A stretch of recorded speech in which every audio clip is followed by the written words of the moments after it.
Olá, pessoal, tudo bem com você? Hoje a gente está aqui para falar sobre um tema sobre a neurofisiologia da respiração lenta e profunda. Quais são os caminhos, né, quais são as organizações que o nosso corpo e cérebro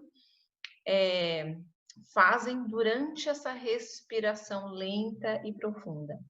Quais são os mecanismos por trás desta técnica, né, ou desses inúmeros tipos de técnicas que envolvem respiração lenta e profunda, beleza?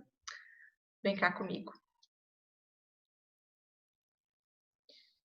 Então, vamos lá, gente, eu vou mostrar um pouquinho alguns slides aqui para a gente conseguir visualizar como é que acontece lá dentro do nosso corpo e cérebro durante essa prática, tá? De essas inúmeras técnicas aí que a gente encontra, que envolve respiração profunda e respiração lenta. Ó, olha aqui.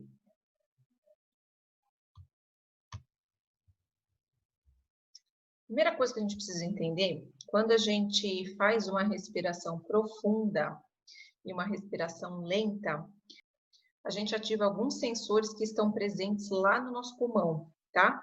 A gente chama de mecanorreceptores, ou são sensores que são sensíveis à mudança de tensão.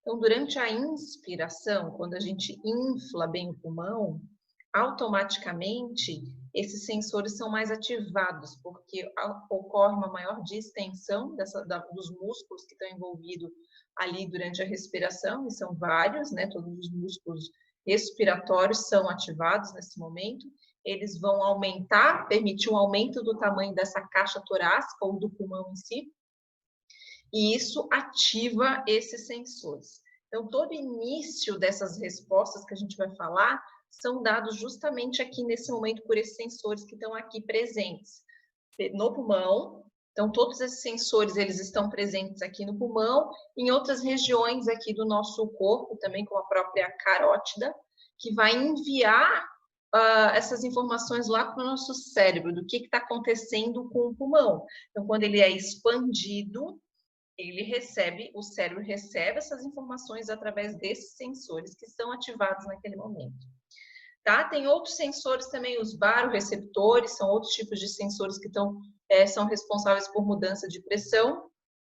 Eles também vão enviar essas informações para algumas regiões lá do nosso cérebro. E todo o entendimento que a gente vai ter, todas as respostas que são consequência desses estímulos, desses sensores, são dadas a partir da interpretação que o nosso cérebro, a gente vai ver a partezinha do nosso cérebro que faz essa interpretação e as respostas que ele gera, que podem ser mais positivas ou mais negativas, né? Então, a ideia do que a teoria que essas técnicas trazem é justamente que elas nos tragam, essas técnicas, efeitos positivos. Vamos ver como é que acontece isso dentro do cérebro, se encaixa, né? Se é coerente dentro dessa ideia que essas técnicas já trazem. Beleza? Bom, então vamos lá. A gente tem aqui embaixo a imagem de um pulmão. E a gente tá escrito em inglês, são siglas, desculpa, em inglês, não, mas não vem ao caso agora o significado delas, tá? Mas essas duas siglas aqui são dois tipos de receptores que a gente tem lá no pulmão. Tem uns que a gente chama que são de adaptação lenta e outros de adaptação rápida. Durante a respiração voluntária, né, que é essa respiração profunda e lenta, a gente ativa um grupo a mais desses sensores, que é o de ativação lenta, são os receptores de ativação lenta. Então, esses receptores de ativação lenta, eles vão potencializar, digamos assim, o envio dessas informações lá para as regiões do cérebro, ok? Então, vamos ver lá em cima, que é uma região lá do nosso encéfalo, que na imagem de cima, a gente já vai entender melhor em outra imagem. A gente chama aqui de região do bulbo, que é onde muito dessas respostas da respiração, do controle da respiração acontecem, ok? Então, a gente tem uma região especial, que está sendo demonstrado aqui por essa imagem, que a gente chama de núcleo do trato solitário, tá? É um aglomerado de neurônios que tem uma função em especial ali, que a gente vai entender melhor a função deles dentro desse processo que a gente está falando aqui. Bom, inicialmente a gente também consegue visualizar aqui nessa imagem essas flechas, tá? Essas flechas justamente indicam o caminho de conexão entre essas regiões. Então, aqui, ó, os dois sensores que a gente está falando, que estão lá no pulmão, né, prioritariamente, então, de adaptação rápida e lenta, eles vão enviar informação, eles estão sendo ativados por conta da distensão lá do pulmão, e eles são ativados e ativam também essas regiões do núcleo do trato solitário. Tá, bom, essas regiões do núcleo do trato solitário são importantes regiões que vão regular outras coisas ali durante esse processo dessa respiração lenta e profunda. Elas têm várias funções, tá? Mas vamos focar um pouquinho no que nos interessa aqui.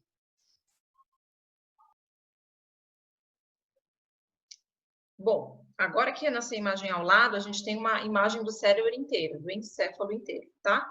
Então, aqui a região que a gente estava falando anteriormente, que fica lá no bulbo, tá aqui embaixo.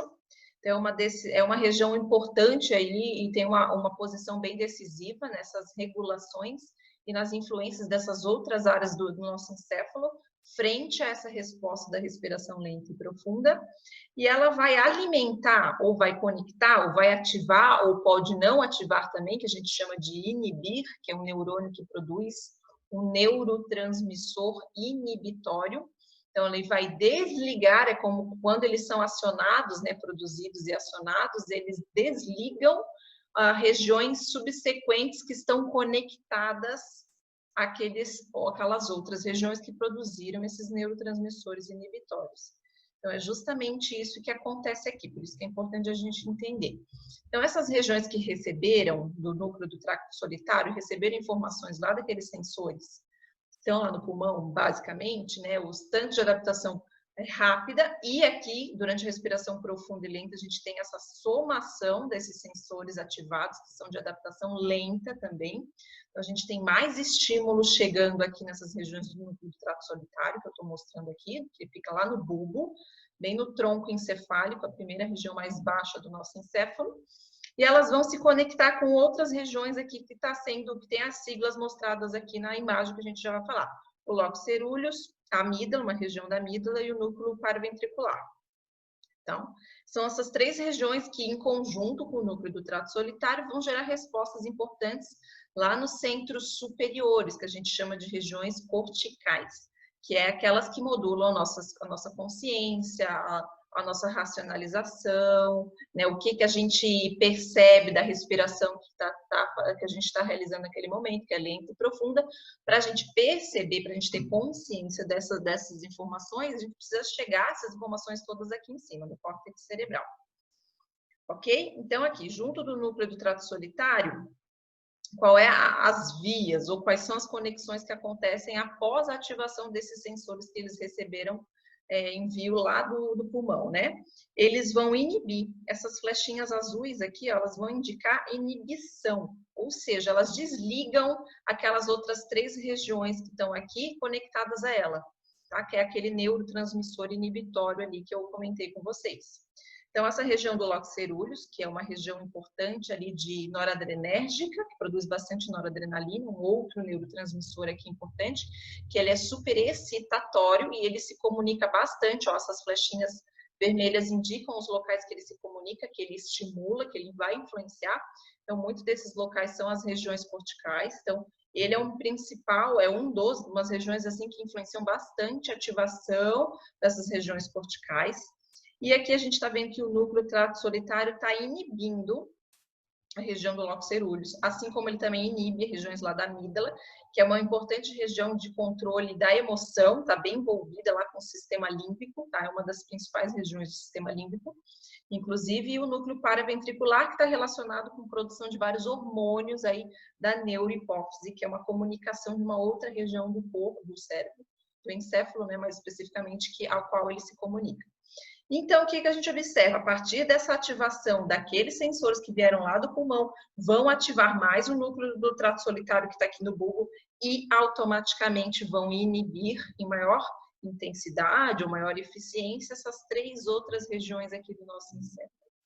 E essas três regiões aqui em conjunto, elas influenciam bastante regiões do nosso córtex cerebral, que estão aqui indicadas na região mais superficial, na camada mais superficial do nosso encéfalo. Mas o que isso tudo tem a ver? Bom, elas modulam, tá? Essas regiões. Então, quando de alguma maneira essas inibições vão alterar a modulação que essas áreas fazem nas áreas corticais. Mas o que isso significa?